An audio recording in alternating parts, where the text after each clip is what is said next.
Assalamualaikum warahmatullahi wabarakatuh. Bismillahirrahmanirrahim. Alhamdulillahirabbil alamin.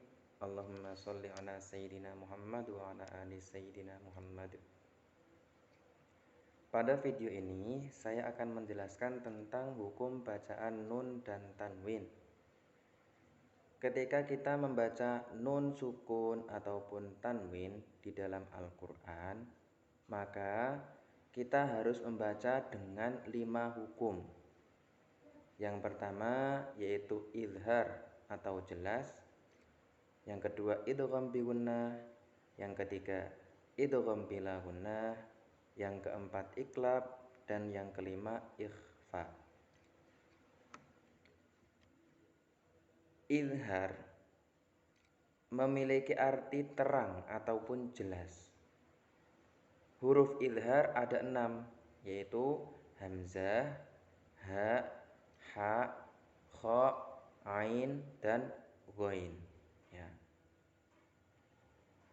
Kemudian cara membaca izhar yaitu dengan menjelaskan suara nun sukun ataupun tanwin tersebut saat bertemu dengan huruf-huruf izhar. Contohnya, fasholli li rabbika wanhar.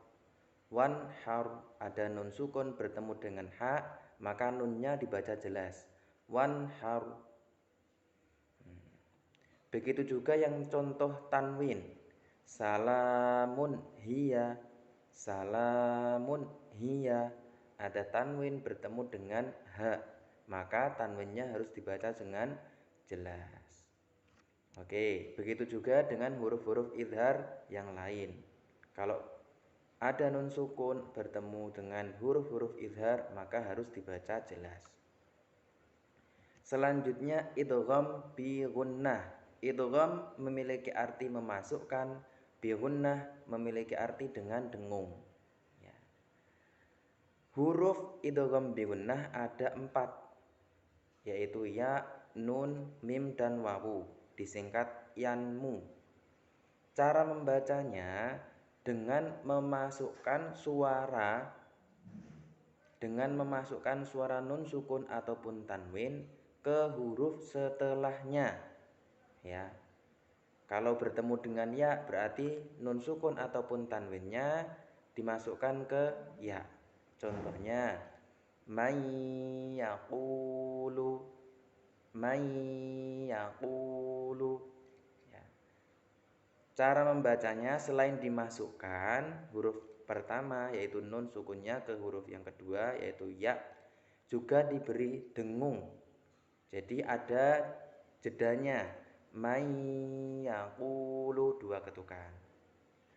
Contoh yang tanwin, wisyawatu walahum, wisyawatu walahum. Gitu ya, itu silahkan diterapkan ke huruf-huruf idgham bi gunnah yang lain, ya, nun, mim, dan wawu. Selanjutnya hukum bacaan idgham bila gunnah. Ya. Idgham bila gunnah, idgham memiliki arti memasukkan, bila gunnah memiliki arti tanpa dengung.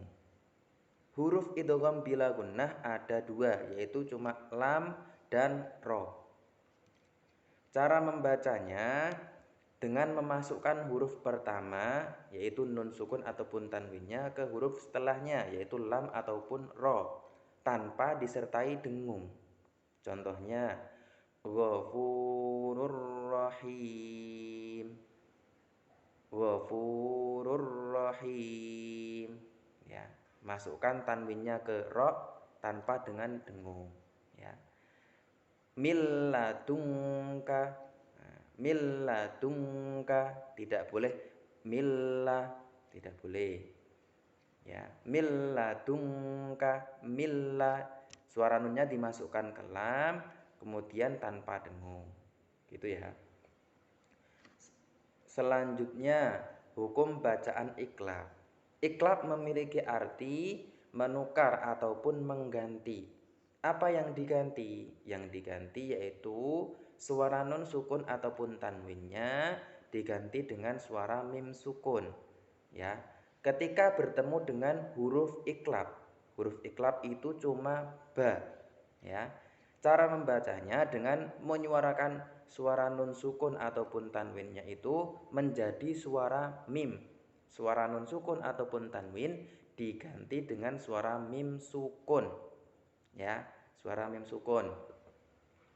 Disertai dengan dengung. Contohnya mim baqiyah, ada nun sukun bertemu dengan ba, ya, ada iklab. Nun sukunnya diganti dengan suara mim sukun. Mim baqiyah la yumbadzanna. Nah, itu contohnya ya. Selanjutnya hukum bacaan ikhfa. Ikhfa itu memiliki arti samar. Artinya menyamarkan suara nun sukun ataupun tanwin. Kemudian huruf ikhfa itu semua ada 15, ya. Ada za, da, sa, ta, qaf, kaf, fa, dho, to, do, sod, shin, sin dan zai. Ya.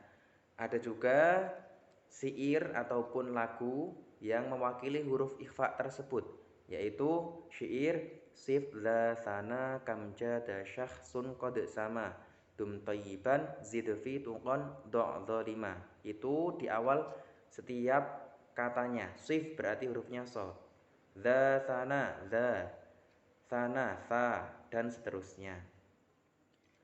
Contohnya mang zalladzi, ya, mang zalladzi, ya. Cara membacanya, ya, dengan menyamarkan suara non sukunnya, tidak sejelas izhar tapi juga tidak selebur idgham, ya.